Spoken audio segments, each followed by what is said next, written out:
We get set for the NCAA softball regionals this week, and we are joined by the pitcher for the Adelphi Panthers, who host a regional as the number 2 seed in the East.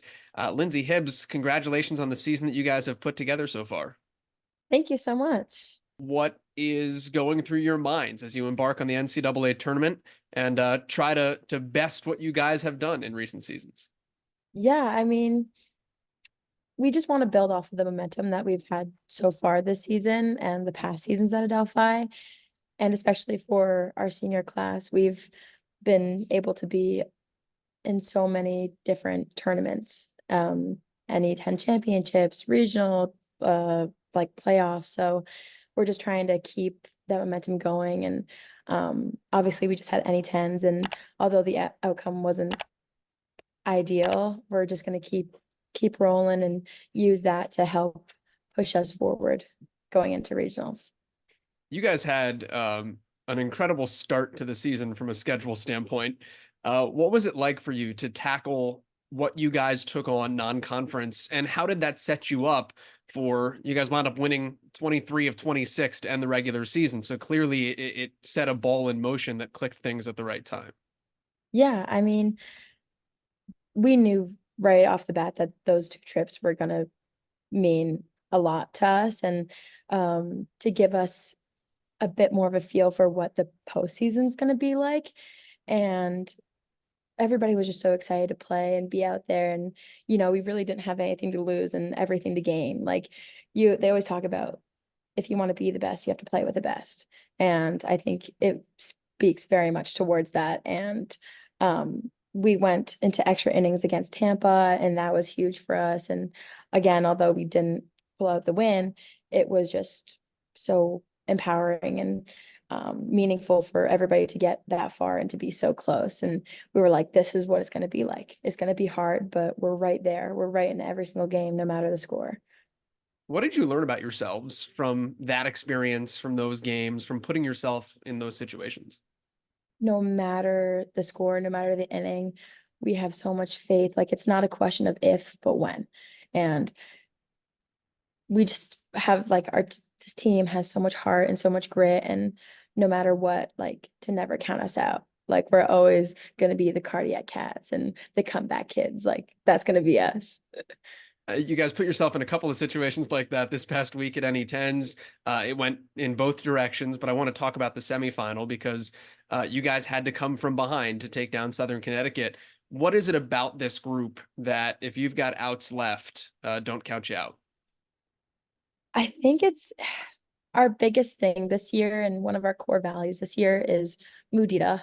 And I don't know if you know that word, but essentially it's just like the wanting of others to also be successful, and like the people around you. And I think Adelphi softball as an entire program, like, we always just want the best for each other, and we're doing it for each other. And I think especially we have 7 seniors, one that's going to be a fifth year next year. And I think we just want it so badly for each other. And our underclassmen also want it so badly for us that no matter what, we're doing it for each other. And I think that's the most important thing. It's not about who's going to be that one person to get it done. It's who are we doing it for, and remembering our whys and each other. And that's what propels us, and that's what gives us grit and heart.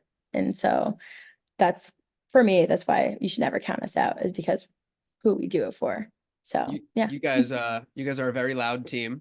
Softball is very loud in general, but you guys have two things I wanted to ask you about that I saw in the dugout this week. One is the giant Adelphi hat, and two is the actual like the stuffed panther Panther, wearing a yeah. gold chain. Um, Tell me where those two things came from and how they're part of your cheer, I guess, as a unit. Yeah, we have a lot of like different props, but the Panther has been a staple. The chain was new, but the Panther was brought to us by Coach. Coach got us the Panther because our field hockey team actually has a huge one. And so we just got like the mini version of it. So it's like our little like pet kind of. But the chain was brought to us by Alexa Sacripante, her mom, Liz. Got the chain for us for like our home run chain. So if somebody gets a home run, you put the chain on the person. And then we kind of just like made the Panther extra swaggy and like put the chain on the Panther, and like the hat will go on the Panther sometimes too. The hat is new to this year. That was brought to us by the Pasquarellis, Jordan Pasquarelli, that's our center fielder. Her parents bought that for us. Just again, it's kind of just like a fun like rally cap. And yeah, like it usually comes from the parents of Adelphi, but we love it. We use it all the time. Tell me about you a little bit. You've had a phenomenal career. You're the national pitcher of the year from a season ago. First Thank team all you. conference again here this season. Um, why do you do what you do? Why are you a pitcher? Um, wow, that's like a loaded question. That got meta. Yeah. Yeah. I mean, growing up, I always wanted to be a pitcher, and I kind of got a late start at pitching. I only started pitching in high school. And so I'm from Canada, and it's really different. The difference between recruiting here and in the States, or in the States and back home in Canada, because I didn't have anybody to advocate for me. So it was very much I had to make my own YouTube channel, and I had to put myself out there and send all these emails. And um it was just really hard to get known. And so when I first started, like I said, I started late, but I always wanted to have like more part of the game. Like I wanted a better grip on the game. I always felt like I could do more.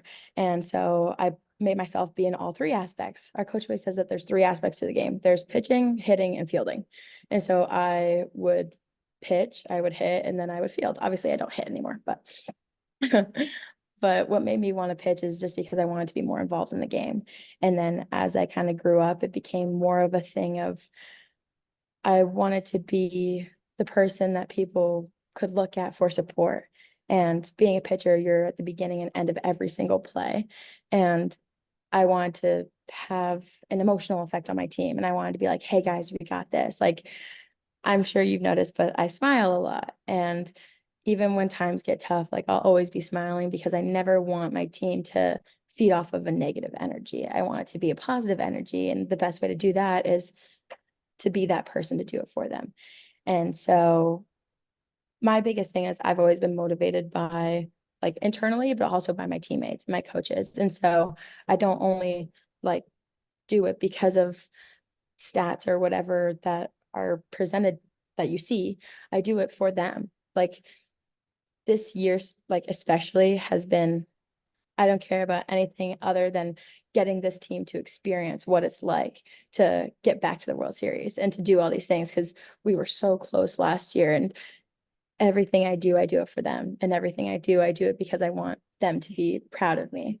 And that speaks towards I feel like everything I've kind of been through in my journey throughout softball and how I've always had to come from behind and prove people wrong in a way, you know? So right now I do it for them. I do it for everybody. What was your process when you're in Canada and you start pitching and you're like, all right, I want to do this at the next level now, and you're making your own YouTube and it's like, all right, how do I get discovered? How did you go about pitch no pun intended, or maybe pun intended, I guess. How did you pitch yourself to be found by places and eventually take you to Onondaga? Yeah, I mean, like I said, it was kind of really hard to figure out exactly how to pitch myself, but I would just try to be as authentic to me as possible. I would make things more personalized in a way that like they could see me as a like as a person and my character rather than just another email, another phone call. So although you would kind of have the basic questions that you would ask to the regular people, I would tell them my story and I would basically say like I want this and I want to work hard for it and I'll do whatever it takes. Just tell me what you need and I'll do it. And I'll do it with a smile on my face, you know? And so I feel like it in a way wasn't super hard to market myself, but it was just the process of how to like initially get myself out there. And then once I got to Onondaga, my coach there loved me. Robert Bates was his name. And then I got in touch with Coach Carla and they got in touch with Coach Bates and the rest is kind of history. Why? Let's talk about that history. Why has Adelphi been the perfect fit for you since you got to Long Island? That's a good question. Like there's so many answers. That's why I'm saying this. Like when I first got to Adelphi, there was a few things I originally looked at, like the basic things like roster size, the coaching staff, if they had a specific pitching coach, like certain things. And then the first Zoom call I had with the coaching staff, they were kind of like, they gave it to me very blunt. They were like, you're going to be running a mile with a jump rope. You're going to be wearing a weighted vest. You're going to be doing whatever. Like, this is what it's going to be like. You're And gonna be I was doing like, what? yeah, exactly. Exactly. And I was like, sounds great. But like, I love the honesty. And like, I also love the fact that Coach Lou is a specific pitching coach. And I've I've learned so much from Coach Lou and Coach Carla, and at the time, Coach Brenna, which now we have Coach Tierney. But I've just learned so much throughout my time at Adelphi, and um, I think they've also given me the opportunity to become who I am at Adelphi, and they do that with everybody. And the reason why the school has been such like a perfect fit, I guess you could say, is I feel like if the school could reflect a person, it would like be me. Like I like very like coincide with the school where everybody gets the opportunity to play and experience what it's like to be on the field. And not only that, you have to prove yourself. And like when you get those opportunities. And so one of the first times I got to play, coach looked at me and she said, "This is your opportunity, use it." And I did. And so do a lot of the other people. Like my freshman class, our freshman year, majority of us played because we were given the opportunity to play and because we had to prove ourselves. And um, yeah, and then besides that, obviously the campus is beautiful, small class sizes, obviously the basic things that like you kind of know. We obviously also have one of the best softball fields in our conference, which is very nice. But the main reason why it was a perfect fit for me is because of the coaches and because the team itself, all the girls made it a point to make me feel so comfortable. And still to this day, like I'll give like a brief short story. One of my seniors, my freshman year, made it a point to like a pitcher senior made it a point to make me feel super welcomed, and she would always say how proud she was of me. And even though at the end I was starting over her, she was just so happy for me. And ever since then, I wanted to be that teammate, that person for other people, and that honestly shaped my vision of the program and how much I love this team and the coaches and how bought in I am. I know we talked a little bit about that, but yeah, ever since then I was like, this is where I want to be. I was gonna say, how much of that now um, shaped how you have interacted with somebody like Lily, who's Yeah. one of the best freshman pitchers in the conference and has big shoes to fill Mhm. looking forward. Well, I always I try my best to take her and Tori both under my wing like right away, and also the freshmen in the past as well. But immediately I told her, I said, I don't want you to be anybody else except for yourself. And I especially don't want you to try to be somebody else, especially like she looks up to me a lot. And I think I really wanted to be that person for her. And I know she looks up to me a lot, but I always tell her, I'm like, don't try to be me, be you. I was like, you are fantastic. You are going to do so many great things for this program. You are going to succeed. And I'm so happy for you. I'm so proud of you. Just be yourself. And I said it to Tori too. And um, how I said that that one senior pitcher took me under her wing. The first game I started, she pulled me aside and basically had a conversation with me like, you deserve this, you're gonna kill it, you got this. And so her name was Allie Muller, and I call it the Allie Muller speech.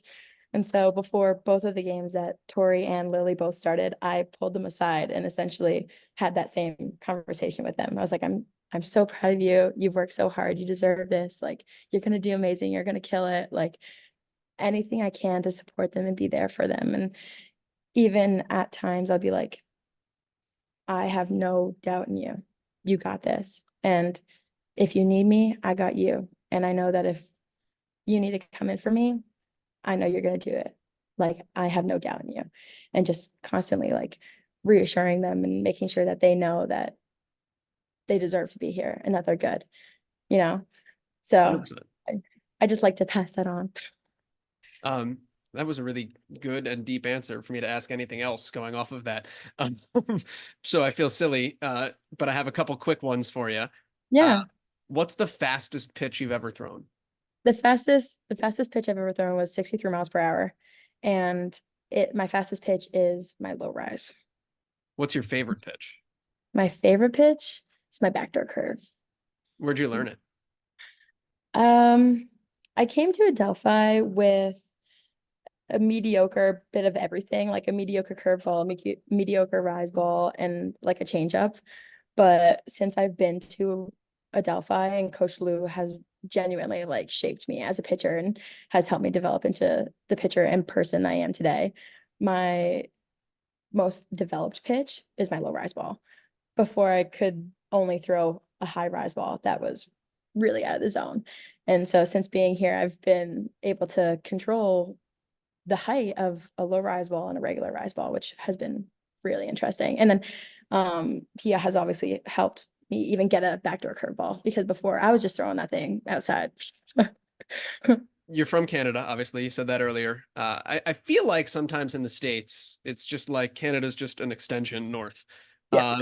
Uh, what's the biggest difference for you coming from Canada and going to a different country to attend college? A lot. Like it's funny because it doesn't seem like there's that much, but then after living here for 4 years, there's so many little things that you notice. Like, I mean, I don't have a really strong accent because I'm really just across the border, but hearing all like the New York, Long Island accents, like draw, it's in the drawer. I'm like, okay, whoa, that's weird. But also little things um, like I'm graduating this year and they were like, are you gonna decorate your cap? And I'm like, we don't do that. Like I've never done that. And so like little things like that, prom isn't as big of a thing.